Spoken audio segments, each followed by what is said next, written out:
strong.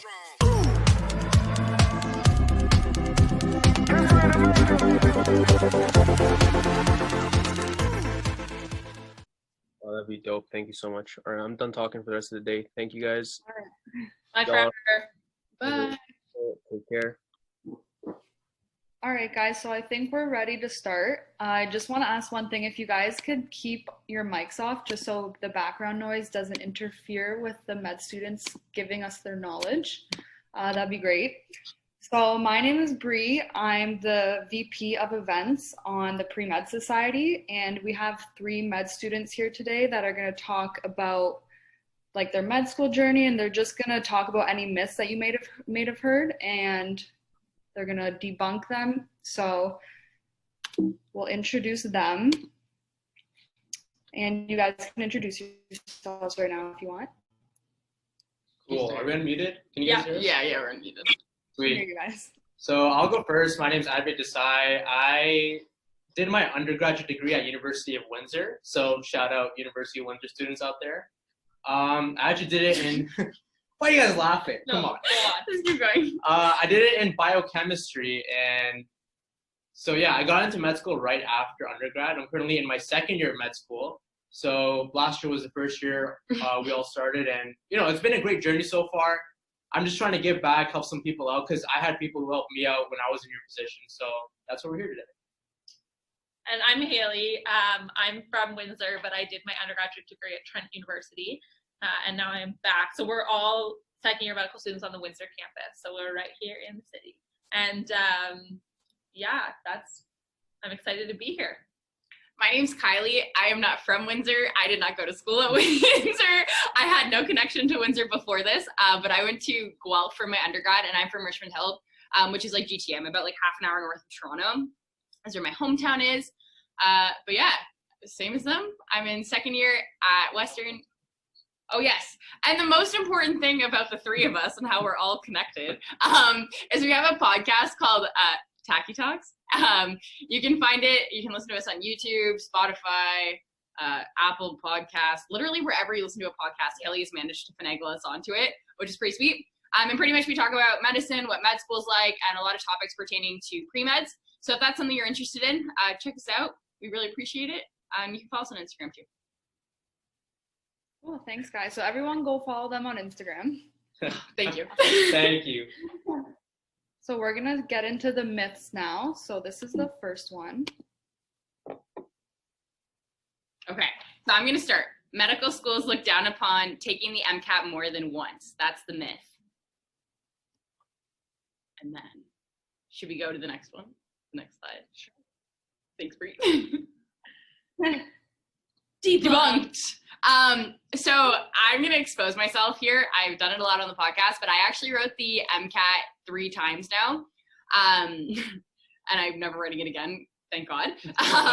But yeah, so I wrote it once after my second year of undergrad, once after my third year of undergrad, and then again after my fourth year of undergrad. And that had to do a lot with poor studying on my part. The MCAT is a beast of an exam, and it requires a lot of whoever said thank God that's a myth. Yeah, I feel that. Yeah, so it is a beast of an exam, and it's something that you need to spend a lot of time to put effort into it, and it's not something that you can kind of just like loafed on studying. And that's kind of what I did during my first year after the MCAT. The second year, that had to do with chemistry and physics. So you're going to learn, Advait was in biochem. I found out today that he made like synthetic molecules. So this guy's like a chemistry guru. I am not. I'm really, really bad at chemistry and physics. So that's what got me. And then finally, after my third time, it went all good. So that's for Canada. If you are applying to the US, I know especially because we have a lot of Windsor pre-meds and you guys are so close to Detroit. If you are thinking about applying there, it is different. They do look at your MCAT. I think I didn't apply to the US. It was like. So what they do is you can write your MCAT more than once, but they will look on it negatively if you're not improving. So suppose the first time you wrote your MCAT, you got 505. Second time you wrote it, you got 513. You clearly improved, and that's fine. But if you wrote it one time, got 505, wrote it the second time, got 506, wrote it the third time, got like 506 again, then yeah, in the States, that is looked upon negatively. And once again, it changes from university to university. As we know, like the States has so many medical schools, so a lot of things vary there. So if you are interested in applying to the States, just keep that in the back of your mind that writing it multiple times can potentially be negative. But once again, as long as you're confident that you can improve, shouldn't be much of an issue. Yeah, and in Canada, most of them look at your most recent MCAT. Yeah, that is iffy as well. Some schools will say we'll look at your best score out of all of them. Mm-hmm. Some schools say we'll look at the most recent one. So once again, whatever schools you're interested in, please check out their websites for the requirements and what they have listed. The only thing that no school does, as far as we're aware, is you can't take different scores from different tests. So like say you did really well on the chemistry section of one MCAT and then you wrote it again and did really well on cars, you can't use both those scores together. That'd be really cool if you could, but there's no schools that do that. That'd be so busted. I also just wanted to say, before we go any further, that our experience is largely with Canadian schools. So, I mean, everything we say, but especially things we say about schools outside of Canada, it's always important to double check, especially because things change so often. And then the other thing I want to say is if you want us to expand on anything or have any questions to follow up on these questions, please put them in the chat now. If you have like general questions, yeah, I think there's going to be time for that at the end. But I mean, yeah, so don't be afraid to use the chat. We're looking at it. All right. Okay. So I think that debunked myth number 1. So we can move to myth number 2, and this is me again. This is a lot about my bad experiences. So my first year grades were not the best. Now I can't get into med school. So that is a myth. My first year grades were not good at all. I really struggled in the transition from high school to undergrad. And honestly, even my second year grades were not as good as I would want them to be. And that med schools understand, you know, like they know that you're a person, things are hard, things will happen in undergrad that you can't control that are totally out of your hands. So what you'll find is a lot of the medical schools look at your GPA differently. So Western, for example, will look at your best 2 years. That being said, there is a lot of specific nuances to Western's like selection of the years. So you need to have, I believe, like 3 of the 5 courses you take in a semester need to be at like the 3rd year level. It's best to go check the website for that because there is some technical details about it. They also have, we'll talk about this later, but Western also has like a special consideration for a 5th year. So you need to really look at every single school.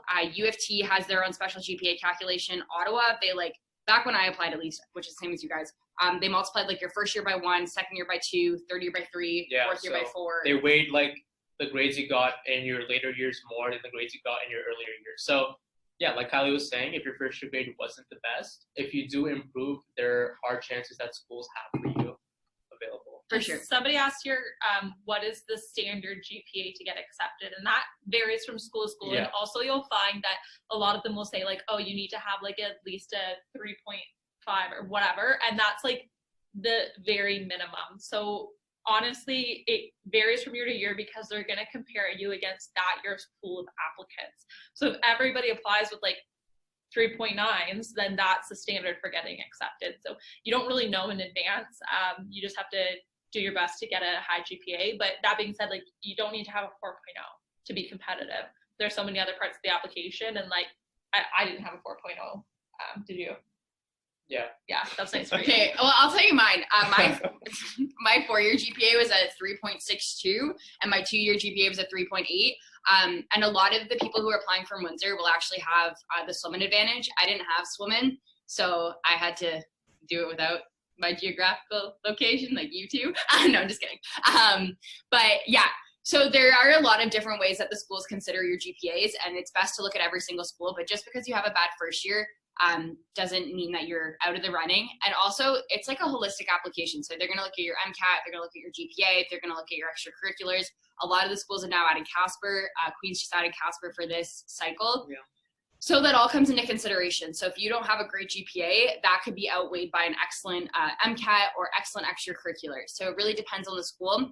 I think there's only one school that I can think of that doesn't look at extracurriculars, and that's McMaster. Again, it changes every single year. So if you're not applying this year, you're going to have to check their requirements next year. Yeah, they change it all the time. Cool. Thanks, guys. Now we'll do myth 3. Are schools going to be excluding GPA from certain year semesters due to the switch to online school?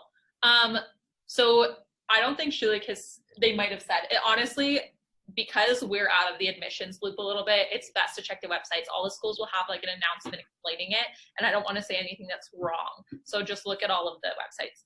They did. I don't remember what they did this year for the applicants because a lot of them were affected with the online switch because of COVID. So you can probably look and see what they did for this previous semester. Again, it's going to change, but they will give you information about how they're looking at it. It's 100% different for each school, though.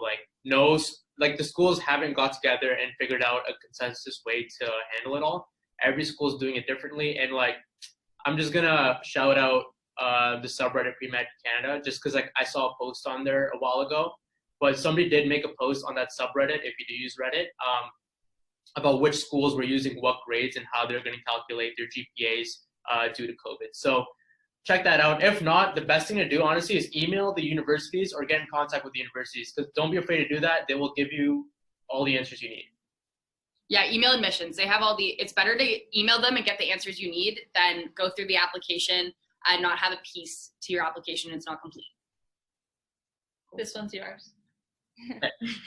I won't be considered a strong applicant as I'm not a science major. This is untrue. Now, I'm not really want to talk too much because I did do biochemistry degree. But I do have a lot of friends that are in med school right now doing different degrees. So one of my really good friends right now did a nursing degree and he's in med school. I know some other person in our London campus who did an engineering degree, believe it or not, and he's in our class as well. So it's not like doing science gives you an advantage in any way. The only thing is that by doing a science degree, you're kind of taking those prereq courses needed for the MCAT. So I think that's like the biggest benefit of doing a science degree there is like you study chemistry a bit, you study biology a bit, and physics or whatever, and that helps with your MCAT prep. But if you can study everything while still doing an engineering degree, I don't know, music degree, whatever, you'll be completely fine. Just note that some universities do have some prereqs, so just try to get those taken if you can. You might have to take them in the summer if they don't fit in with your schedule, so that's something really important to keep in mind. But in terms of just doing a science degree in general, it doesn't really give you any kind of advantage. Do you guys watch Violin MD on Yeah. YouTube? Violin MD is someone else you can check out on YouTube. She's great. Her vlogs are awesome. She's a resident at McMaster and internal, and her undergrad was in music. There you go. It's definitely possible. But like Adwait was saying, a lot of the schools do have academic course prerequisites too, so you do need to take those. Western doesn't though. Yeah, I think it's just Ottawa and Toronto for Ontario. And then some out-of-province schools like BC. Like BC has 2 English requirements, I believe. For Ottawa this year, we'll get to your question, Marta, in a hot second. Yeah, after we go through all the myths, everyone, we're going to open the floor to questions. So we'll just go through the slides first, and then we can go through the chat and answer everyone's questions. Oh, this is me again. I couldn't get into medical school right now. I couldn't get into medical school right after graduating. Now I'll never be a doctor. Oh my God, I feel like I'm exposing myself. So I took a year off between medical school. Oh my God, I did this earlier when we were talking, between undergrad and medical school. And I applied in 4th year. I didn't get in. So I ended up taking a year to work at a family health team in Toronto. And I'm in medical school. So if you don't get in right after you graduate, that you are not blacklisted if you don't get in. If you okay, let me preface that. I don't really know anything about blacklisting, so don't take my words for that. But what I'm saying is that if you get rejected or you don't get an interview, it doesn't mean that they won't invite you for an interview the next year. So honestly, that doesn't matter. What I do want to say though is that the year that I took off between undergrad and medical school is one of the best years that I've had in terms of a learning experience. And a lot of the things that I did that year have helped me a lot in medical school, especially because I was working in a family health team and I got to learn kind of the admin that also happens behind medicine.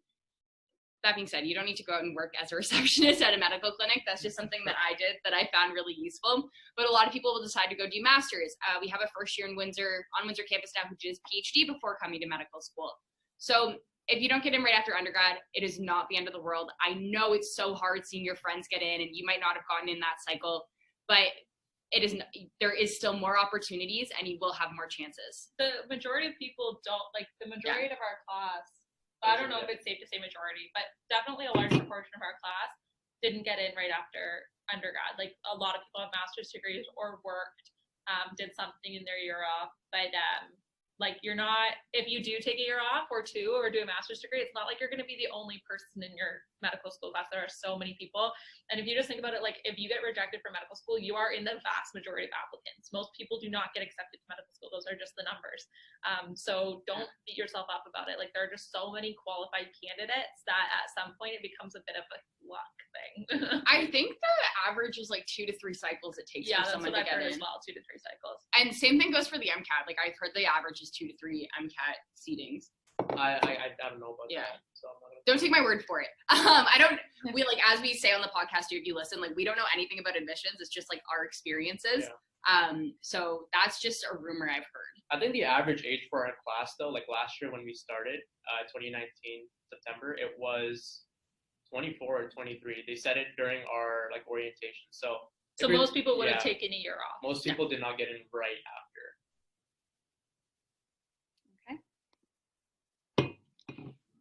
Okay, taking some of my online courses abroad to have a full course load is acceptable to medical school. So a couple of things. So basically what this question is asking is it okay if your course load's full, or if you don't want to take a certain course at your school, if you go and take it online at a school in another country?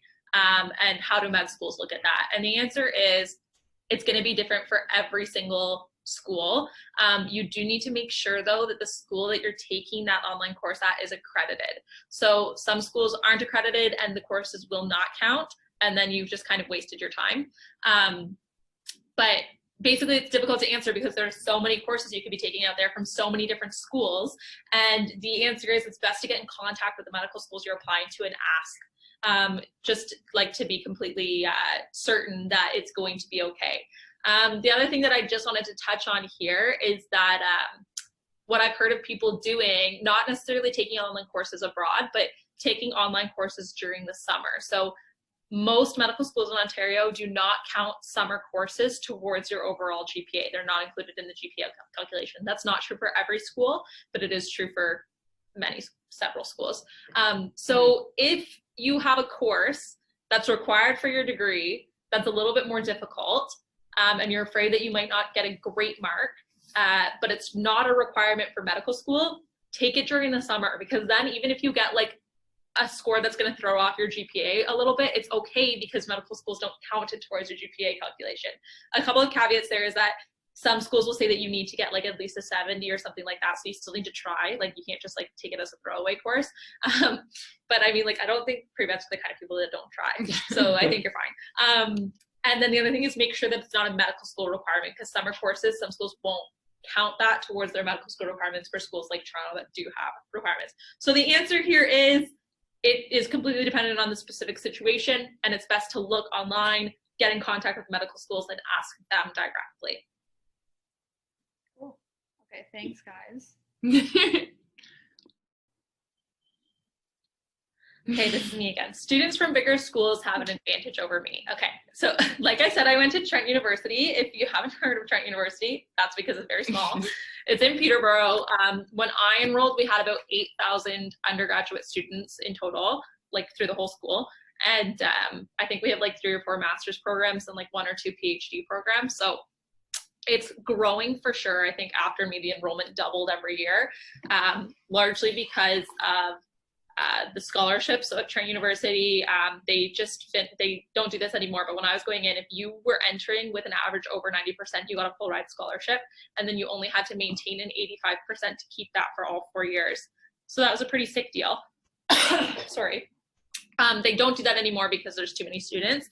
But what I'm trying to say is there are advantages to big schools in that there's lots of research, you can make lots of connections, but there's also advantages to small schools in that I think I had like 3 or 4 classmates who were going for medicine. So I never experienced kind of like people talk about like a pre-med culture that can be a little bit toxic at bigger schools like Western or Toronto, because there is just such a large volume of people applying. But we had like 5 people in my year applying to med school in total in the entire school. So none of that toxicity. We were all there to help each other out. The other thing is it's very easy to get like leadership positions or positions on like academic boards because there aren't a lot of students who are interested in doing that, so not a lot of competition. So there are just as many opportunities at small schools to build up your ABS. They're just different opportunities. So maybe not like my application wasn't very research heavy because there weren't a lot of research opportunities, but I was like on a varsity sports team, which like if you've ever met me in person, I'm not an athlete, so what the heck. I was like the student rep on the biology department board because nobody else wanted the position.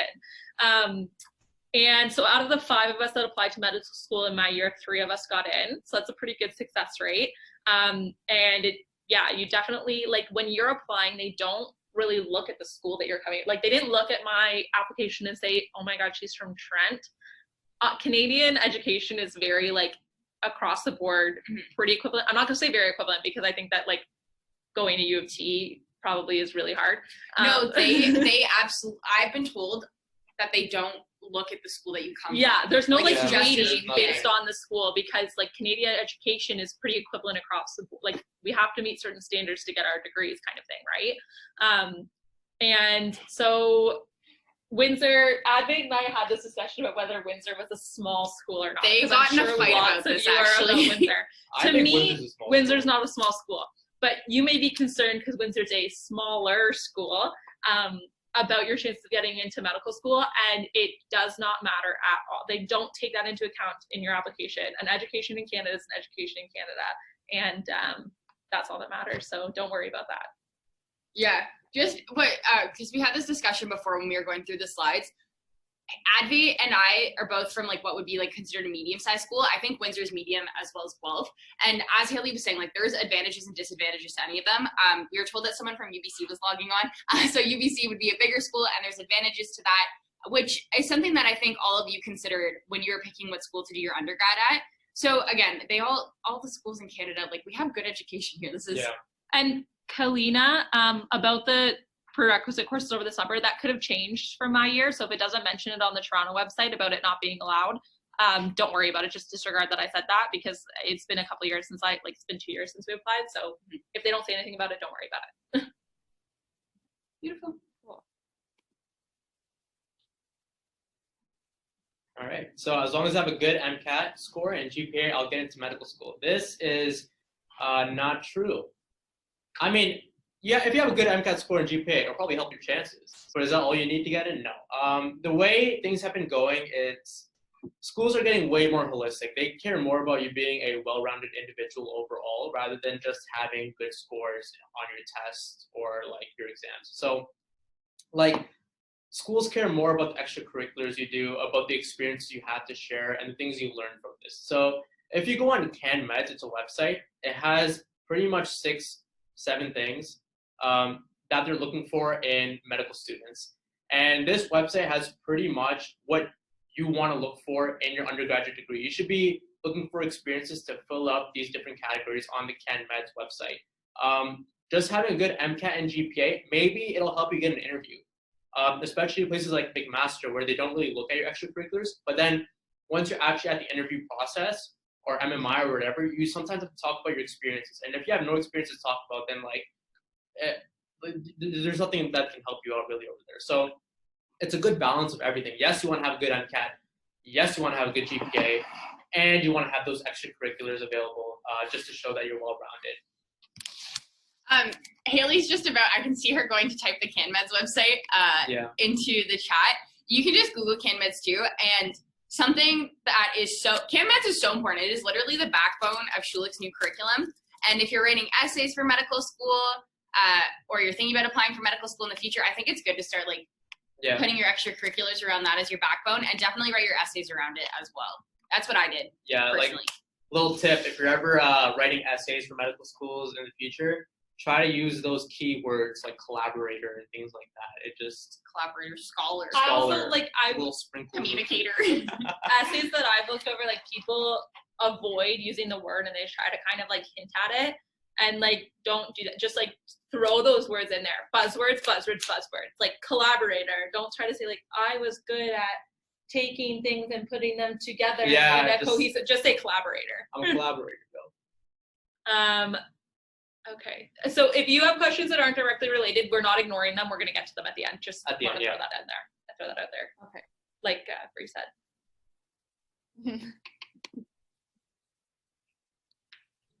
My extracurriculars should be related to science and medicine. No. So it's great if they are, but like we said, I think that people are getting stuck in this idea of like, they want to see that I'm super dedicated to medicine and that medicine's going to be my entire life. And that's not, they want to see that you are a whole person who has a whole entire life, who wants to do medicine, but is capable of doing medicine, because you have so many other things going on in your life that you're not going to get like burnt out and stuff like that, which is a big thing that we talk about in medical school because it's such a problem. So my biggest extracurricular was rowing. Like I mentioned, I was a varsity athlete, which is kind of a lie. So I was a coxswain on our rowing team. And what a coxswain does is I sat in the boat and I had a microphone and I steered the boat and I told everybody what to do. But like I still got varsity, like I was still a varsity athlete. I just didn't have to do the rowing. I had a very integral part of the team, and I won't get into that. But I did that for 4 years. I was president of the rowing team at the end of it. I was vice president in my third year. And why are you laughing? I feel like we should. Please. Yeah, you keep going. So that was my biggest extracurricular, and then other extracurriculars I had like I worked at a clothing store that was on my ABS for like 5 years. I did like different what else did I do? I can't even remember. It's hard when you're on the spot to remember. Yeah. Well, I mean, like, but basically my point is like, it doesn't have to be related to science or medicine. It has to be something that you're passionate about. So the most important thing for your extracurriculars is that you can write passionately about it, and that when you go to your interviews, you can speak passionately about it. So if you're talking about some like science club or project or whatever that you hated the entire time, they're going to be able to tell. But if you get excited like I do when I talk about rowing, then they see that I was actually like dedicated to that extracurricular, that I actually took something away from it because I was so passionate about it. So do things that are interesting to you and that make you a more interesting person. Like they are the interviewers, the application readers, they're reading so many applications. So when you have something that is different, that stands out, like that's huge. That is, and it doesn't have to be science medicine. And then there's a question about clinical experience. And actually like there's no reason for you to have clinical experience as an undergraduate. So like shadowing, I don't think is allowed. Yeah, I don't think it's legal. It's not legal to Yeah. shadow as not a medical student or other healthcare professional student. Yeah. And it gives you no leg up. So like when you go volunteer at a hospital, you're like stocking shelves or like pushing a tea cart around. If you really love that, that's great. But just because you were existing inside of a hospital, that doesn't give you a leg up in your application. I think one thing I just want to add to that too is that like what Haley was saying, to show that you're a human outside of like your interest in science and medicine, that doesn't stop when you get into medical school either. So the thing that they're telling us now, because our next thing that we're thinking about is matching for residency, and Haley and I were at a talk last night about general surgery, and because we're having career nights now because I can't be in person, and they were saying like we want to see what you're doing outside of medical school. And I'm personally really interested in emergency medicine, and the program directors for the talks that I've gone to have always said things like, what do you do outside of medicine? What are your interests? What are your hobbies? Because at the end of the day, like you're going to be their colleagues too, and they want to mesh with you also. So, and like to just talk about my extracurriculars when I was an undergrad, a huge thing that I did, this is so funny because I feel like this relates to the podcast we just recorded. Like we talked about a lot of this stuff today. Yeah. But my big thing was like tour guiding. So I was a tour guide for the University of Guelph, and like I loved it. I had so much fun. I met so many great people. I met so many awesome families. I made some of my best friends. And honestly, it had nothing to do with science or medicine. All of us were somewhere in science, some were in arts, some wanted to be vets, which a lot of people I both want to do. So it was you need to do what makes you happy and what makes you passionate, exactly what Haley was saying. Because at the end of the day, like medicine is your job, and you still are going to have a whole life outside of medicine too. The other thing that I really wanted to preface as to why Adbate and I are laughing so hard when Haley talks about rowing is because Haley never stops talking about rowing. Yeah, once she starts, I love rowing, okay? I miss it a lot. And I feel like we razz her a lot about it, but it's also just like a little joke. So we love Haley, and we love that she loves rowing. She also loves Trent. I do love Trent deeply.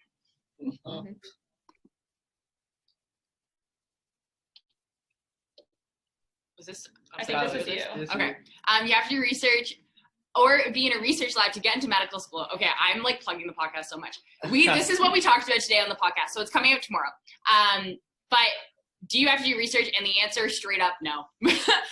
So we're actually like sitting in our like scale. So Advait probably did the most research from second year of university at UWin. Haley was like somewhere in between, and then I did almost no research. So I had 1 semester of a thesis project, which isn't very common. Most people do a whole year of a thesis project. And back when we applied, you actually couldn't put a thesis project on your ABS because it was considered coursework, and things that were considered coursework were not actually like real research. I had no publications. I didn't go to any conference, and it was just hard for me to get research. There's a lot of reasons as to why that is. I kind of want you to go listen to the podcast. We'll tease it a little So I'm just going to tease it a little bit. But absolutely you don't. Like what I was saying before, a big part of my ABS was being a tour guide. I did volunteer at a doctor's office, but that had to do with a lot of different things, more than just wanting to go into medicine, a lot of different connections into that. So you definitely do not need it. And again, with CanMeds, what we were talking about earlier today is that if you can fulfill those CanMeds competencies with other things, it doesn't have to be research. That's what they're looking for. So if you can find that like scholar, that collaborator, that communicator at other activities, then that's what's most important. Do you guys have anything to add? Nope, I think you summed it up very well. Yes.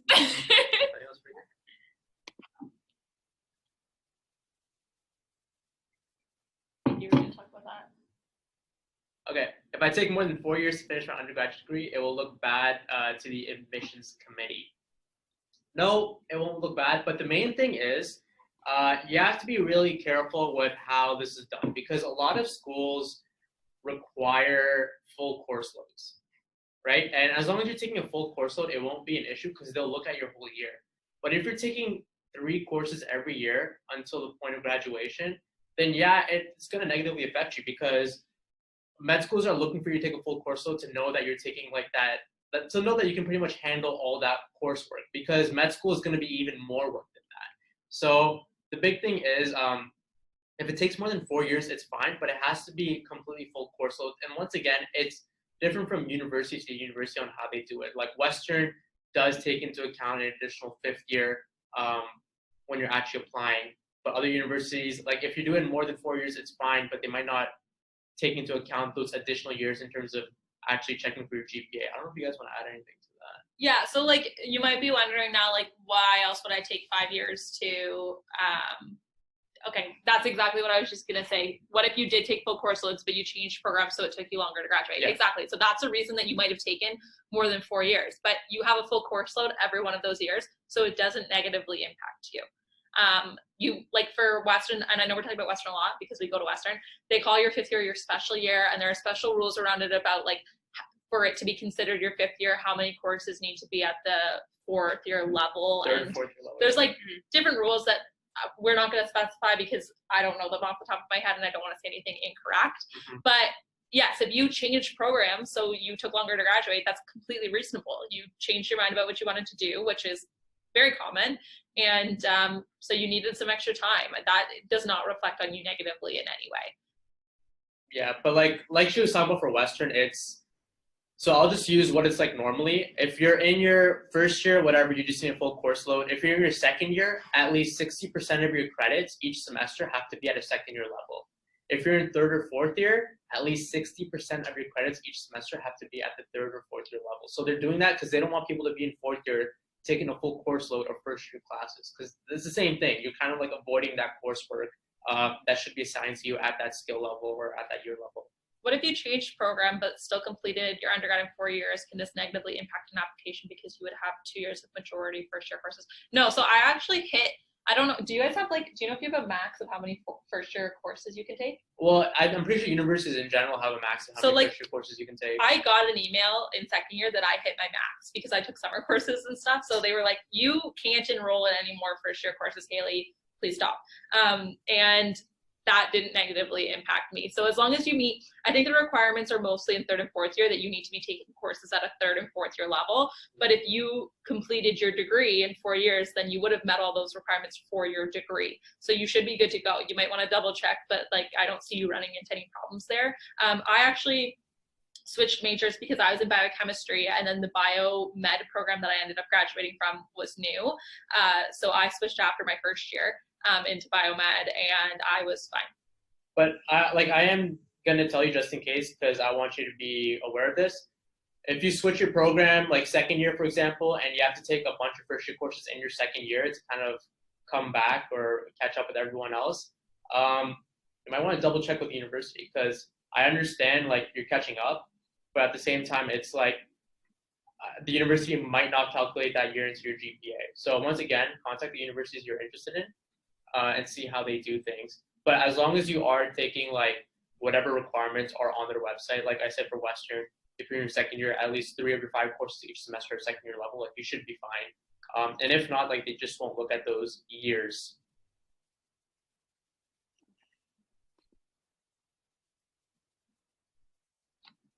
Applying to more than once to medical school looks bad. Okay, we talked about this a little bit earlier. But again, I applied to medical school in 4th year, and then I applied again in like my year I took between 4th year and medical school. And exactly what I was saying before, honestly, no, it doesn't look bad. If you like get invited, if you don't get an interview, if you get invited for an interview and then you don't get accepted, it, like what Haley was saying, like there's so many great applicants out there, just apply again the next year. It does come down, what I think, again, we're not involved in admissions at all. This is just like our personal opinions, but like there is a little bit of luck when it comes into the process. And I know it's super discouraging, but something that I always think about when I was applying to medical school, and now that I'm reflecting back on it, is that the path to medical school itself also shows your resiliency. So a really big thing in medicine once you get here is they love to talk about resiliency and being a resilient doctor. And if you have applied multiple times and you haven't given up and you've gone back every year and you've tried to improve your application, that shows the medical schools that you are dedicated to medicine. And it wasn't just a program that your parents wanted you to apply to. And then if you get in, that's great. If not, then you're going to go do something else. If you're trying year after year, trying to improve your application, improve your GPA, improve your MCAT score, that does show that you are committed to medicine, and it shows that you're resilient. You know, their rejection happens all the time. People will say no to you, even in medicine, like rejection happens to us. It's common. It's something that you learn to live with, and it's a really good lesson to learn. So again, if you get rejected, it sucks. I've been there. I cried a lot of tears about it, and I understand it's a really, really hard place to be, but try again the next year.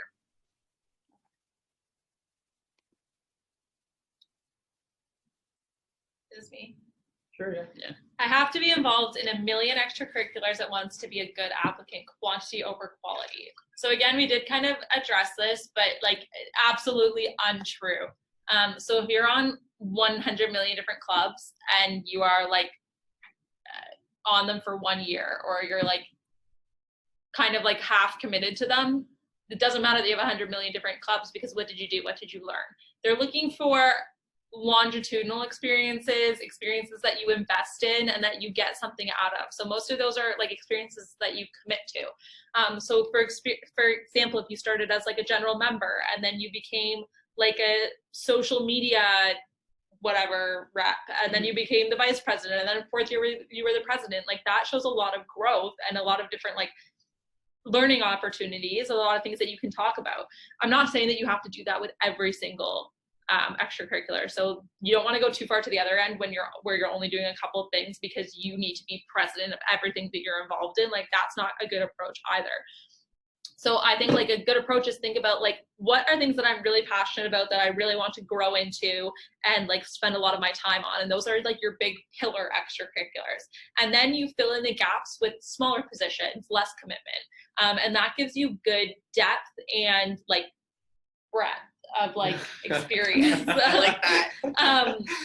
It does. Yeah, you're right. So no, you don't need to be involved in a million extracurriculars. And so what will freak a lot of people out is when you go to fill out your application the ABS, autobiographical sketch, has like a certain number of spots allocated for each of their like sections of like work, research, whatever. And you don't need to fill all of them out. I didn't fill all of them out. They actually decreased them after our year that we applied. Really? So there's less spots now. Less spots, but like, so if you don't fill all of them out, it. that's fine. There are going to be people who do fill all of them out, and there are going to be people who fill out less than you. And like, it's do things that you're passionate about and invest your time into them, and then fill in the gaps with a little bit lower commitment activities would be my approach. Here's an example I like to use, which really like breaks it down in like the simplest form. It's better to do something 4 hours a week for 10 weeks rather than doing that same thing for just 1 week and 40 hours, if that makes sense. It's showing that commitment and once again, like longitudinal, just keeping up with something. So yeah. If it does it matter if the extracurriculars are in outside of school? Should it be a balance, or can they all be outside of school? I mean, if you feel like you're hitting everything that you need to hit outside of school, I think you're good. I don't think it matters to them. Think about that. You have to like keep in mind, this is what, when people get like very, and it's totally normal to be concerned about the little details. Very normal. We all do it. But you have to keep in mind that they are looking through literally thousands of applications. So small things about like whether they're inside or outside of school, or like what specific courses you took to fulfill requirement. Like as long as you're meeting the requirements, as long as you're doing what you need to do, those little details, they don't look at them. So as long as you feel like you are getting a good balance of all the different aspects of like CAN-MEDS roles like we were talking about and the different sections of the ABS, it does not matter if they're all outside of school. Let me throw something at you guys, okay? There's people that get into med school when they're like 30, 28, you know what I mean? They even like later than that, like late 30s, 36, 37. People get into med school and like they haven't been in school. So the things they're putting on their application aren't really things they're doing in undergrad. It's stuff like work, stuff like even caring for your family. I know people add that too. Like if you're a father or something, like that's a huge commitment. That's like a huge responsibility. So no, it does not have to be related to school. It's just that because of the environment pre-meds and undergrads are in, it's really easy to find those opportunities in school. So I think that's why like you'll see a lot of pre-meds doing things around campus, but no, you don't have to do everything at school.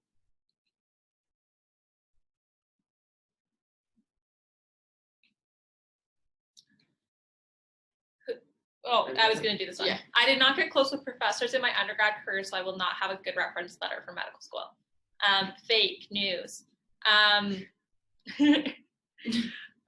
So I had, to apply to Ontario medical schools and other ones outside the province, but I'll talk specifically about Ontario medical schools, you need 3 references. You need an academic, a personal reference, and then a third one of your choice. So I had one professor that I was like, I guess you could say close with, who was my thesis supervisor.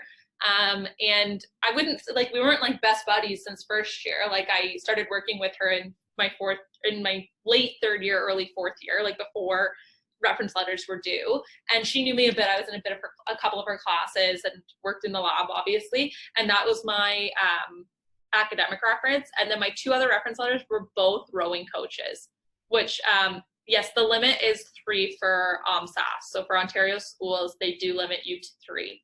And it's actually not a letter anymore. It's now like a sheet that they fill out. So you can get more info about that on the OMSAS website when it's time for you to do so. But I think what I'm trying to say here is that like, you don't need 3 professors who know you super, super well. That's a difficult thing to have, especially when you're in undergraduate classes with hundreds, like 200 or 300 other undergrads. Like they're not going to be able to single you out and be like, I know exactly how you work in an academic environment. Should you have 2 rowing coaches as your other references? Maybe not. But also, like, it's important to have people who can speak to all the different aspects of your life. So part of that is academics, but your whole life shouldn't be academic. So you should have other reference letters there. I mean, you have to, because one of them has to be personal. Can I add one thing really quick? Yeah, for sure. OMSAS changed. So it's not actually a reference letter anymore. It's like a reference questionnaire. Yeah, that's what I was saying. About like it's like they ask questions about you. And honestly, you can find the questions on their website. They don't even hide it. So. But for other schools outside of Ontario, you need letters still, and it will vary school to school, so you look that up. But if in when you're applying to medical school, and again, this is not like legit, like official knowledge, this is what I have heard, is that reference letters are mostly like for red flags. So they are not making or breaking your application. They're not, well, I guess they are, because if somebody said something bad about you, that kind of breaks your application. But I mean, like, they're not comparing my 3 reference letters to Kylie's 3 reference letters to decide which one of us gets in. It's kind of like something that they look over to make sure that, like, you didn't do anything really bad. Yeah. Or like something really unprofessional, or it's mostly a red flag system. Reference letters are a lot more important once you get into medical school and you're applying to residency, but that is something that you don't need to worry about yet. Yeah, don't think about residency right now. Yeah. And if you, that's like just a side note, if you get into medical school this summer, don't think about residency. Yeah, that's a whole other beast. Good job, Haley. Thanks. Okay, guys. So we finished all of our myths. So thank you for going through all those. And then we did have a handful of people join us as you were talking about it. So I just wanted to go back and tell all the people that joined that the 3 med students have a podcast. It's called Tachy Talks. So make sure you go follow them on Instagram and maybe listen to a couple of their podcasts. And then also follow UWin Pre-Med Society on Instagram. And we actually just launched a new website. It's called UWinPreMedSociety.com. And you can sign up for our newsletter, and then you can find all of our events and everything that we do on there. And then Mo just put the website in the chat. So now if you guys have any questions for the med students, just put them in the chat, and we're gonna go back to the top. I think the first person that had a question was Marta. So if you wanna go there, we can read hers and then just follow along the rest of the chat. For sure. So for Ottawa this year, are they only looking at 3 entries for the ABS? What is the top 3 requirement? So I don't know if either of you guys know, like, for sure. I'm not entirely sure, but what I would guess is that, like, at Calgary, they ask for like a top experience as well. I think it's just their way of getting you to highlight experiences that you may have learned the most from. I don't think that it means that they're going to disregard your entire, like, everything else from your ABS. I would assume it's just like at Western, you have the 6 mini essays of like ABS experiences that you elaborate more on. And I would assume that it's more that kind of thing where they just want to like hear more about certain activities that you think are important. Because, like, honestly, the ABS is kind of dumb. Yeah. And, like, you only get 1 or 2 lines to talk about something. So, like, imagine I did something for like 5 or 6 years of my life and I got to summarize it in 2 lines. It's kind of hard. So I think that's the main thing. Ottawa's trying to get you to talk more about a few things that you're really, really close with. What do you think? Wait, I just want to add to that. It's not even just 2 lines. It's 150 characters with spaces. Yeah, which is like... It's nothing. Yeah. What do you think about Caribbean med schools? What do you think about them? I don't have very many thoughts on them. Like, yeah, I don't have a big opinion on them. All I know is that they're expensive. They're very expensive, and their system aligns more with the United States than it does with Canada. So a lot of the time, their clerkship, I'm pretty sure they go back to the United States. Yeah. I honestly don't know very much about them. Personally, it wasn't something that I was considering at the time. Do you guys have This is what I've heard, okay? And once again, take this with a grain of salt because, like, I didn't really look into it too much myself. But this is what I have heard just from talking about people in undergrad and stuff like that. The thing with Caribbean is that, yeah, you're going to med school, you're going to get your clerkship, you're going to be studying all this stuff. But the thing is, a lot of the studying you kind of have to do on your own time. They don't really teach you that much in class. You're kind of expected to do it all yourself. And once again, since it lines with the American curriculum, you are expected to write the STEP examinations, the USMLE, which you don't do in Canada. So that's a really big thing as well. So you're going to be studying for the USMLE pretty much by yourself. And the big thing is that in Caribbean, there isn't really a guarantee to get a residency position. So that's what kind of scares people about going to the Caribbean, is because there's no guarantee you're going to get residency. And the whole point of med school is to go into residency. Now, if you go to the Caribbean and you're on top of your game, you study really hard, you do good on your STEP examinations, you will be fine.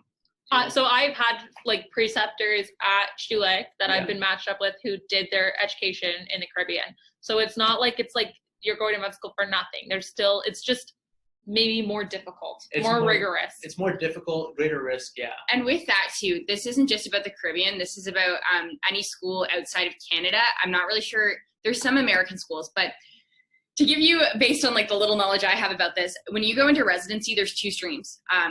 There's a few more, but those are really special. There's the Canadian Medical Graduate Stream and the International Medical Graduate Stream. And the Canadian Medical Graduate Stream is where the bulk of the positions are for residency, whereas international medical graduates do have a little bit of a harder time matching to residencies back in Canada because there is so few spots, and because it's thinking about the Caribbean, Ireland, Australia are all competing for these same spots. So I have heard that it is, and it's kind of common knowledge, that it is much more competitive to get a residency as an IMG in Canada. So bottom line, if you would like to live your life and do your career in Canada, your best bet is to try a couple times to get into Canadian medical schools. However, it's not impossible to get back from outside of the country. The hierarchy I usually see is like try for Canadian Med first, and then US Med second, US DO third, and then Caribbean's like fourth. So obviously, like it changes case by case, right? But that's kind of like the hierarchy that's accepted. Okay. How would you recommend volunteering during COVID? I checked the Windsor Regional Hospital website and they said they aren't taking any volunteers right now because of COVID. Okay, what I'm going to say first is that like don't try to go into the hospitals because that's going to look bad on your application. You don't want to be overwhelming the hospital system right now. You don't want to be an extra body in the midst of COVID. You shouldn't be doing anything that puts you at higher risk of COVID because that is not going to, they're not going to look at that and be like, oh, impressive. So if there are online volunteering opportunities, I know that like you can get trained to do helplines and like texts when people text for crisis lines and stuff like that. There is training available to do things like that.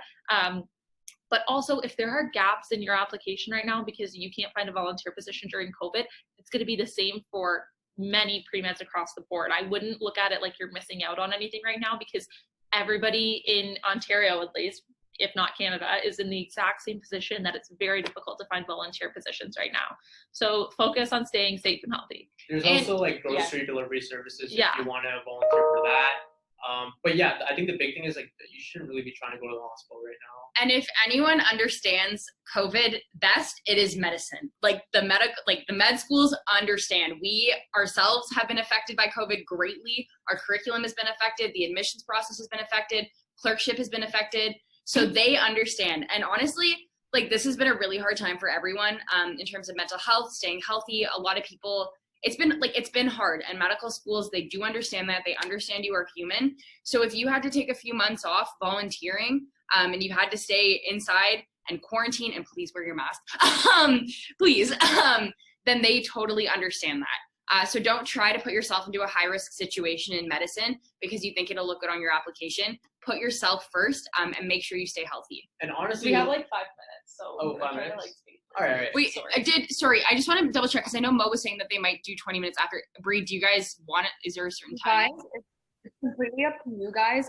I think everyone on the team is good to stay. So if you guys want to stay a little bit longer, if you don't have anywhere to be, we can do like 7:15, 7:20, depending on how many more questions come in. Let's do like 7:15, 7:20. Yeah, me later. Cool. I'm hungry. So did you want to add something on there? Yeah, I was gonna add something quick. Like you don't have to volunteer. You can spend this time exploring hobbies and things like that, which is pretty much what we did. Like we were sitting at home during COVID. We couldn't go to the hospital. We couldn't go to the anatomy lab. So like, screw it. Let's start a podcast. Here we are. Yeah, honestly, that's what happened. So explore some hobbies. You can write about those in your application too. Like, Haley over here, like talked about how she loves video games, and like, there you go.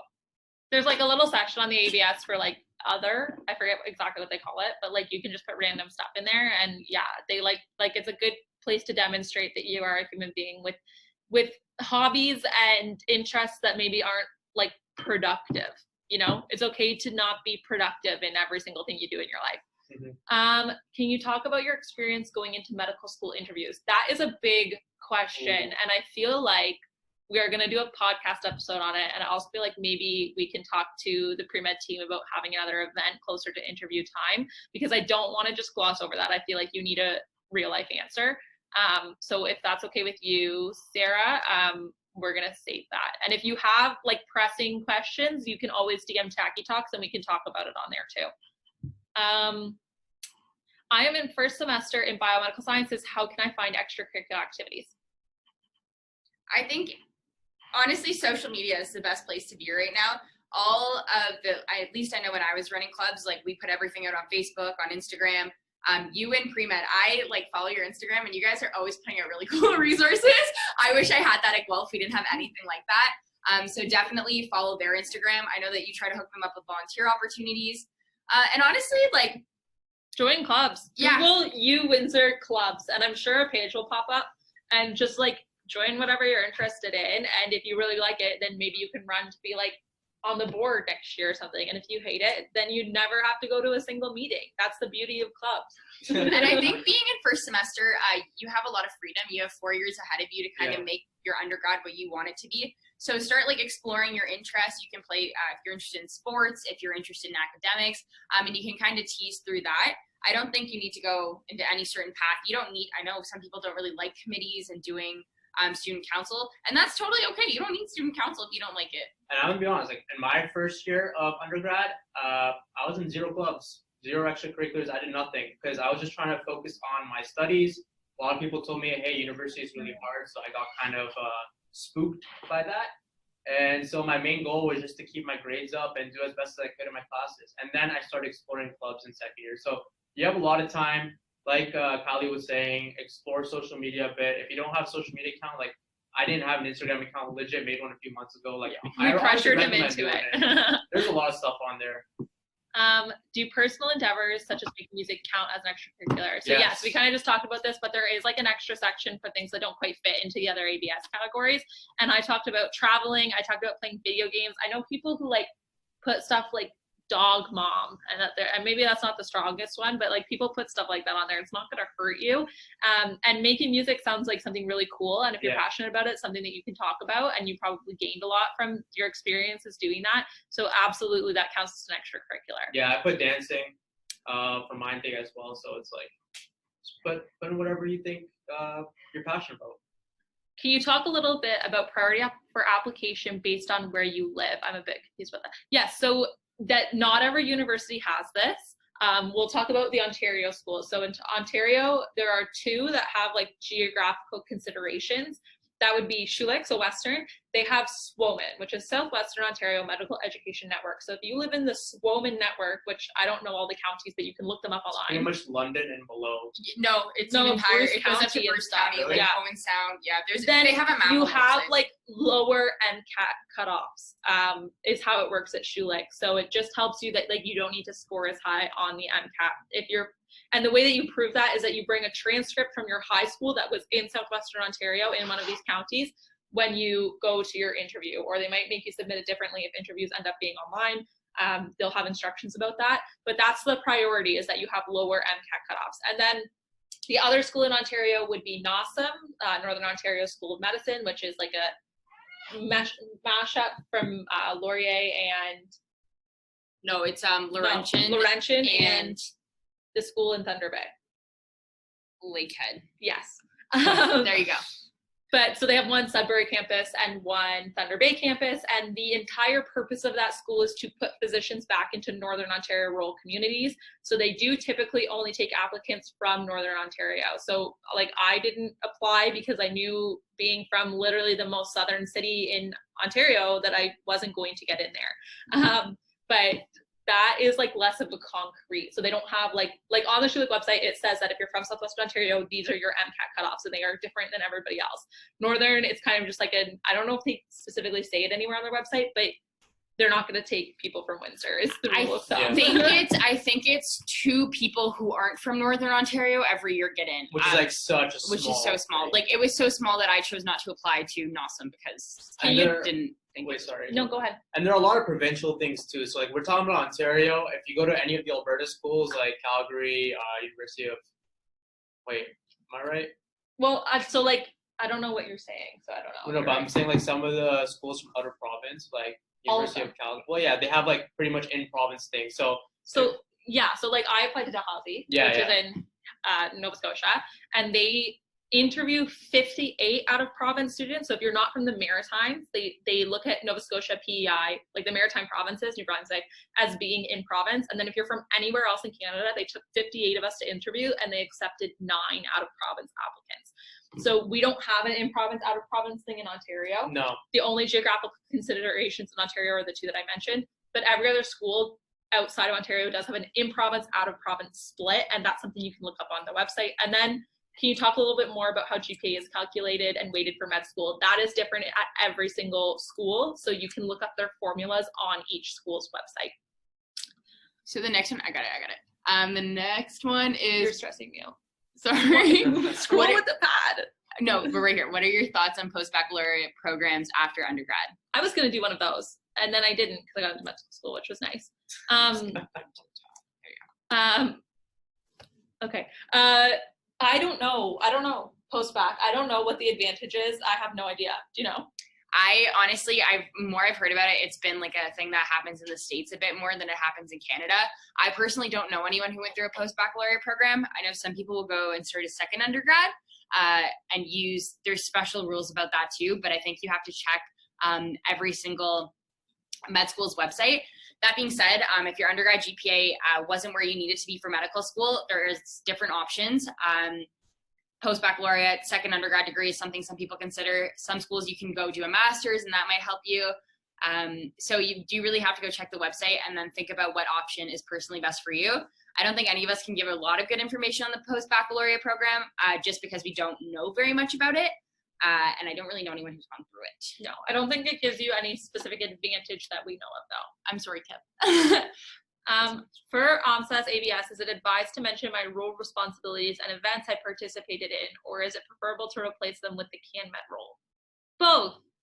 Yeah, combine them. So if you can say, like, I collaborated in this event, then you've just dropped a CanMed's role there. But you definitely want to, like, mention your role and responsibilities and the events you participated in, because that's, like, yeah. But if you can drop the CanMed's roles in there as buzzwords, that's great. If you can include them in your essays, that's great. I would say, like, write out the thing first and see where you can add CanMeds. If you can't, that's fine. Like, don't fit it in so that you're, like, having broken English, you know? You still want to flow, so. My personal favorite was to always add collaborated with the team. And I use collaborated way too much. Okay, we're just going to try to answer the questions quick just in the interest of time so we can get to everyone. We can do that. How do you think your school life balances once you get into medical school? Since you also need to do extracurriculars to help with your residency application, do you still have time for fun? I haven't had fun in 2 years. No, that is such a lie. Okay, I think med school has been way more fun than undergrad. It has been such a good experience. Mainly because you're not stressed about whether or not you're going to get in because you're already in. I'm going to be honest. Yeah, and like we're on pass fail now. So our academics, like, they matter, but like once we hit a 70, whether we have a 71 or a 95 makes no difference to residency programs. Yeah. So now, like, it's a different kind of stress. Like, our stress is actually getting good extracurriculars, getting good research. I find a lot of my stress comes from, like, networking, and choosing to do one of the more competitive programs. A lot of stress comes from just trying to make myself a good applicant for that program. But honestly, like, these two, before, like, even with COVID, like, it has been like a really great experience. I had like the best year of my life last year. I had so much fun. I met a lot of really great friends, these two. And so it is a different kind of stress than undergrad. But, and there are, I'm not going to lie, like there are days where it's very, very stressful. There is a lot of work. There is a lot of content that you have to get through. But the difference is now is like everything we learned about, I'm so interested in. So. And like, if you don't make that time for fun, you're going to burn yourself out, and that's no good either. So like, it's not only do you have time, like you need to make time for fun. Sometimes it's more, you think like, sometimes you're like, oh, I don't know all of the material for this test, but do I know 70% of it? Probably. So I'm going to go do a fun thing instead. And that is like good. That's good. There's also like so much support in medical school and so many people, like there's events going on all the time. Like student support team is a students run team that helps create events for medical students to make sure they're having a good time. There's a bajillion clubs, and especially a big perk about Windsor is that there's only 38 of us in each year. So like all of us have different exec positions. Like all three of us have multiple exec positions. And I think every single person in our class does a 38. So that's a really great thing about Windsor. And that's a fun thing to do. But also like, sometimes you just want to stay home and like watch Netflix or like hang out with your friends, and there is definitely time to do that. There is a good balance. So yeah, I like med school. That's not a question. Do you think it is better to join many clubs with low commitments or a few clubs in executive positions? What is considered to be a good enough MCAT score? Okay, sorry, those are two different questions. So better to join many clubs with low commitments or a few clubs in executive positions, both. So join a few clubs in executive positions, but find time to do like lower commitment positions on clubs that also interest you. Both of those things are good to have. Really just pursue whatever you are passionate about. What is considered to be a good enough MCAT score? Again, that varies year to year and from school to school. Yeah. So you can look up what past scores have been or what cutoffs are at different schools. They honestly change every year. But like in Canada, if you don't have any regional benefit whatsoever, actually I should say in Ontario, not Canada. In Ontario, if you don't have any regional benefit whatsoever, like it's kind of considered that 127 cars is what most people aim for, and the reason for that is because like 127 cars is the cutoff for Western, for Applying to Western if you're not in Solomon, and 127 cars is also like semi-competitive for McMaster. So cars, you'll notice, is like probably the most important section for Canadian medical schools. I would say with Mac though, if you really want to go to Mac, like you aim high on cars and as high as you can. Yeah. Like, But at most schools, it is like it's not your overall score that matters, because if you score really high in one with the exception of Mac, if you score really high in one section and then really low in the others, you're not going to meet, like there are individual cutoffs usually for each section of the MCAT. Yeah. So it's good to have like a balanced score across the board, and like there are different cutoffs, and you'll want to look into that. Mac does only consider cars, and Ottawa does not consider the MCAT at all. and Queens, no one really knows what they do. It's a mystery. Yeah. Very fun. How many community service hours do you need to get in? So that's not a requirement. You don't need any community service hours. It's good to have volunteer positions, but I had very few volunteer positions, just because I spent my time doing like sports or clubs or whatever. So community service is not something that they specifically look at. If we are taking a gap year, can we ask a prof to write a reference letter and save it, or how does that work? I think what I did is, because I was going into like a gap year, you would be applying at the beginning of your gap year. So you do like your 4 years of undergrad, and then applications for Ontario medical schools are due the first day of October usually. There are some earlier ones. I don't think there's any later ones. And if you're applying to the US, it's due like in June. It'd be June of your 4th year. So you're actually not that far out of undergrad if you're taking one gap year, and I would just contact that professor that you were working with. Another thing you could do though, if you're taking more than 1 year off, so it'd be like a year after you had finished, like, because you, yeah, you see what I'm saying? Yeah. I'm sorry, it's a little bit confusing. You could always like reach out to your professor and say, hey, like I'm thinking about taking like 2 years off. Would you be able to write a reference letter for me next year? And then honestly, like, I would just keep in touch with them. Like send them an email and say, hey, how are you doing? Like, how are your classes going? How's teaching? You know, right now, you can catch up with people, see how they're doing in the current climate. In these unprecedented times. Yeah, you know, and like I've like reached out to people and been like, hey, like how are things going right now? My old tour guide boss. So it's always good to keep in touch, and it's not even just for like an academic standpoint. Like it's just good to keep in touch with old people in your life. It's also a good rule of thumb to always include your CV. You can put the next one if you want. I don't know. To always include your CV, so that they can get a little refresher of like what you've done and who you are. So whenever you're asking for a reference letter, you should throw your CV in there and be like, I just included my CV for you to reference. Okay, I can read this one. So could I use the hospital volunteer hours from when I was in high school if I'm still continuing to volunteer in the future? Or can you only use your first year and above hours? So OMSAS, I believe you can use anything from when you were 16 years old and then into the future. So if you started volunteering there when you were 16, you can include that in your hours. Like I was a competitive swimmer that I included on my OMSAS application, but I quit before I got to university. All right, I think that covers that one. I don't mean to interrupt, sorry, but I'm just going to throw it out there. We probably have time for about 2 more questions. So there's Gabby in the chat, and then if one more person wants to ask a question, we have one more time, or a little bit more time for one more question. Perfect. Thanks, Bree.